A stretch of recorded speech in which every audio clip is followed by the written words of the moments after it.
Iranian drones struck a key U.S. air defense system in Saudi Arabia, a defense website, Military Watch magazine, reported. According to Military Watch magazine website, the Islamic Revolutionary Guard Corps, IRGC, said it carried out what it called a successful strike using single-use attack drones to destroy an AN/FPS-117 air defense radar near the Al Qasim airport in Saudi Arabia. According to the report, the $20 million radar has a 460-kilometer range, with its targeting representing part of broader efforts by the Iranian forces to single out the U.S. and its strategic partners' radar networks to limit their situational awareness. After the U.S. and Israeli military struck Iran on February 20, IRGC reportedly has so far destroyed $2.7 billion worth of high-value radar systems, including the sole AN/FPS-132 radar based in Qatar and two AN/TPY-2 radars in Jordan and the UAE. According to the report, the U.S. Air Force upped the operational tempo of the E-3 Sentry airborne early warning and control systems over the Middle East. The operations were intended to provide a persistent detection capability against Iranian drones and missiles being fired at targets in Jordan and Israel. The U.S. Air Force deployed the bulk of its E-3 fleet to the Middle East and Europe, preceding the initiation of attacks against Iran. According to the report, the U.S. has withdrawn air defense systems and their radars from across the world, including from strategically forward positions in South Korea for redeployment to the Middle East. Iran has reportedly succeeded in destroying high-level targets at military facilities across the Middle East, with Western sources allege that the IRGC received support from Russia using its satellite network. The reports of Iranian drone strikes have come amid Donald Trump claiming that U.S. forces wiped out most of the Iranian military prowess. Everything is gone. Their leaders are gone. I guess one of their top person was, they say, a lot of people say their actual top was killed yesterday, along with somebody else who was responsible for the killing. The man that was responsible for the killing of 32,000 people over the last 2 weeks, he was in charge of the killing of protesters. It's an evil group. I mean, they've killed much more than 32,000 people. And the man who was responsible for that was also killed yesterday. And all of the NATO allies agreed with us. But they don't want to, despite the fact that we help them so much, we have thousands of soldiers in different countries all over the world. And they don't want to help us, which is amazing. I mean, amazing. And I didn't do a full court press. Because I think if I did, they probably would be. But we don't need help. That war has been long prosecuted, as far as I'm concerned. Almost from day one, we knocked out many of these things. We knocked out the Navy essentially in a couple of days.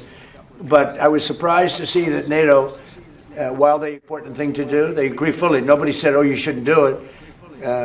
They would have had a nuclear weapon within 1 month of when we had the B-2 bombers bomb the nuclear potential. I call it the nuclear dust. So I think NATO's making a very foolish mistake. And I've long said that, I wonder whether or not NATO would ever be there for us. So this was a great test, because we don't need them, but they should have been there. The other thing is, and I think, very important, we didn't have to be there for Ukraine. Biden chose to spend hundreds of billions of dollars on Ukraine. And I guess the head of Germany just made a statement that, they weren't involved and they have nothing to do with the war. But at the same time, they think we did a great thing by knocking them out. Nobody wants to have Iran, or anybody, but nobody wants to have Iran with a nuclear, because these people are crazy.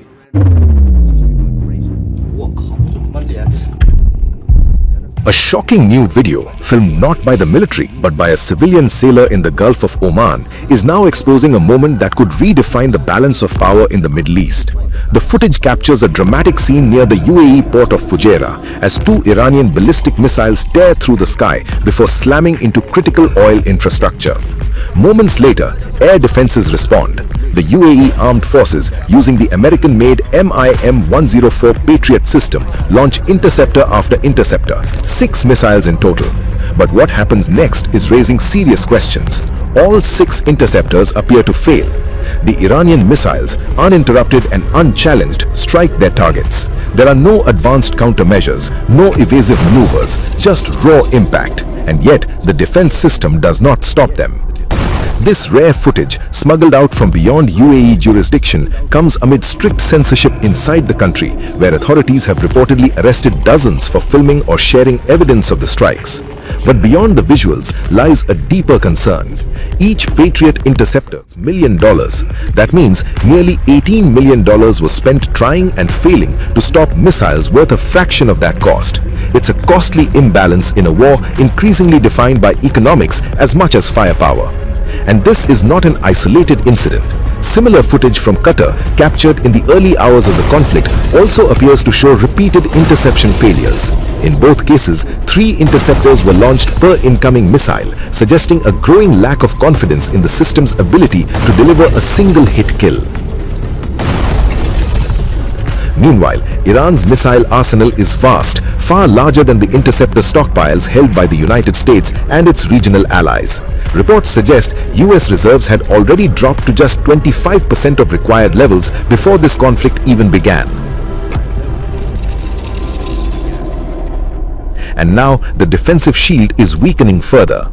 Key radar systems across the region, including advanced early warning installations, have reportedly been destroyed or disabled, leaving critical infrastructure increasingly exposed. For Gulf states located just minutes away from Iranian launch sites, there is little room for error and even less time to react. This is no longer just a battle of weapons, but a test of systems, strategy, and sustainability. Because if defenses continue to fail and costs continue to rise, the question is no longer if the balance shifts, but how fast.